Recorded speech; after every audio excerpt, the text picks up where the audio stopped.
अस्सलाम वालेकुम viewers, welcome to my channel your pro doctor. Viewers, आज की इस वीडियो में हम टैबलेट लोप्रीन के बारे में बात करने वाले हैं, जिसको हम एस्पिरिन भी बोलते हैं, और इसका जो ताल्लुक है पेन किलर्स और एंटी इन्फ्लामेटरी ड्रग्स के ग्रुप से होता है, और ये केमिकल मेडिएटर्स की रिलीज को रोक कर काम करती है, जो कि पेन, थ्रोम्बोसिस और इन्फ्लामेशन का सबब बनते हैं। लोप्रीन का मेन केमिकल जो कंपोनेंट है वो है एस्पिरिन, जिसे एस्टाइल सैलिसाइलिक एसिड भी कहा जाता है। लोप्रीन का जो मेनली यूज किया जाता है वो किया जाता है इन्फ्लामेशन को ट्रीट करने में, दर्द को खत्म करने के लिए और बुखार को खत्म करने के लिए। आज की इस वीडियो में हम इसी के बारे में नेक्स्ट आगे डिटेल में बात करेंगे। तो हम लोग बात करेंगे इसके यूजेस के बारे में, इसके साइड इफेक्ट्स के बारे में, इसके कुछ रिस्क और वार्निंग्स के बारे में भी बात कर लेंगे, और चंद एक ड्रग इंट्रैक्शंस के बारे में भी हम लोग बात कर लेंगे, और हम बात कर लेंगे कि इसका इस्तेमाल हमें कैसे करना है, और लास्ट में हम बात कर लेंगे इसकी प्राइस की। तो चलिए व्यूअर्स, वीडियो को शुरू करते हैं और जानते हैं लोप्रीन टैबलेट 75 mg के यूजेस के बारे में। तो सबसे पहले इसके यूजेस में इसका इस्तेमाल किया जाता है माइल्ड टू मॉडरेट हेडेक में, यानी आपके सर में माइल्ड टू मॉडरेट दर्द हो रहा है तो तब आप लोग लोप्रीन टैबलेट का इस्तेमाल कर सकते हैं। और नेक्स्ट इसका इस्तेमाल किया जाता है माइग्रेन हेडेक में,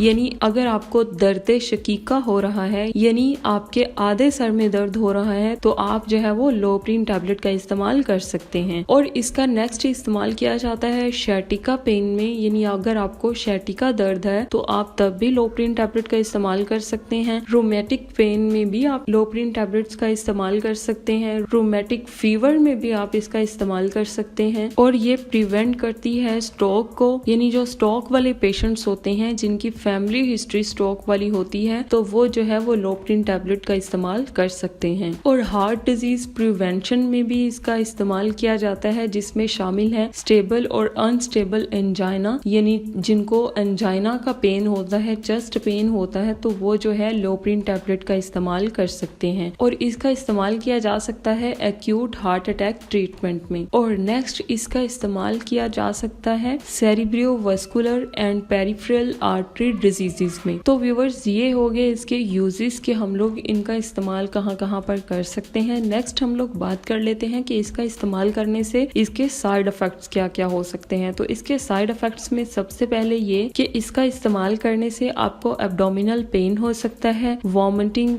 की शिकायत भी देखने को मिल सकती है, आपके स्टूल में ब्लड आ सकता है, आपको कॉन्स्टिपेशन की शिकायत भी देखने को मिल सकती है, आपका जो स्टूल का कलर है वो ब्लैक हो सकता है, और एसिड रिफ्लेक्स की शिकायत भी देखने को मिल सकती है, और आपकी स्किन पर रैशेस हो सकते हैं, आपको ब्रीथिंग प्रॉब्लम्स की शिकायत भी देखने को मिल सकती है। तो व्यूअर्स, ये हो गए इसके साइड इफेक्ट्स। नेक्स्ट अगर हम लोग बात करें इसके ड्रग इंट्रैक्शंस की, तो इसके ड्रग इंट्रैक्शंस में ये जो मेडिसिन है ये इंट्रैक्ट कर सकती है एस्पिरिन को, और कॉर्टिकोस्टेरॉइड्स लाइक पेडनिसोलोन को, और कुछ पोटाशियम सप्लीमेंट्स को भी ये मेडिसिन इंट्रैक्ट कर सकती है, और ब्लड थिनर्स लाइक वारफरीन, और भी इस तरह की बहुत सारी मेडिसिन होती हैं, तो उनको ये मेडिसिन जो है ये इंट्रैक्ट कर सकती है। तो व्यूअर्स, ये हो गए इसके ड्रग इंट्रैक्शंस। नेक्स्ट अगर हम लोग बात करें इसके रिस्क और वार्निंग्स के बारे में, तो इसके रिस्क और वार्निंग्स में सबसे पहले ये कि लोप्रीन जो है प्रेगनेंसी में इस्तेमाल की जा सकती है, लेकिन अपने डॉक्टर से कंसल्ट किए बगैर आप इस टैबलेट का इस्तेमाल ना करें। नेक्स्ट, ब्रेस्ट फीडिंग में भी आप इसका इस्तेमाल करने से पहले अपने डॉक्टर से कंसल्ट कर लें, और अगर आपको एस्पिरिन या लोप्रीन से एलर्जी है तो आपने इस टैबलेट का इस्तेमाल नहीं करना। और माल न्यूट्रिशन वाले पेशेंट्स जो हैं वो भी इस टैबलेट का इस्तेमाल करने से पहले अपने डॉक्टर से कंसल्ट कर लें, और डिहाइड्रेशन वाले पेशेंट्स भी अपने डॉक्टर से कंसल्ट किए बगैर इस टैबलेट का इस्तेमाल ना करें, और किडनी डिजीज और एस्थमा वाले पेशेंट्स भी इस टैबलेट का इस्तेमाल करने से पहले अपने डॉक्टर से कंसल्ट कर लें। नेक्स्ट हम लोग बात कर लेते हैं कि इसको हमने कैसे इस्तेमाल करना है। तो इसको आपने ऑरल यूज करना है 1 गिलास पानी के साथ, और आपने इसका इस्तेमाल करने से पहले इसकी एक्सपायरी डेट जो है वो जरूर चेक कर लेनी है। अगर मेडिसिन एक्सपायर है तो आपने इसका इस्तेमाल नहीं करना है, आपने इसको चबाना नहीं है, क्रश नहीं करना, आपने इसको डायरेक्ट निगलना है। नेक्स्ट और लास्ट में हम लोग बात कर लेते हैं इसकी प्राइस की। तो इसकी प्राइस के बारे में अगर हम लोग बात करें तो इसके एक बॉक्स में 30 टैबलेट्स होती हैं, जो कि आपको 54 रुपीज में किसी भी मेडिकल स्टोर से या फार्मेसी से इजीली मिल जाएंगी। तो इसी के साथ ही व्यूअर्स हमारी आज की ये वीडियो खत्म होती है। अगर आपको वीडियो अच्छी लगी हो, इन्फॉर्मेटिव लगी हो या आपको इससे कुछ सीखने को मिला हो तो प्लीज मेरे चैनल योर प्रोडक्टो को जरूर सब्सक्राइब करें और बेल आइकन को प्रेस करें ताकि मेरी हर नई आने वाली वीडियो आप तक बआसानी पहुंच सके। मिलते हैं अपनी नई वीडियो में, तब तक के लिए अल्लाह हाफिज।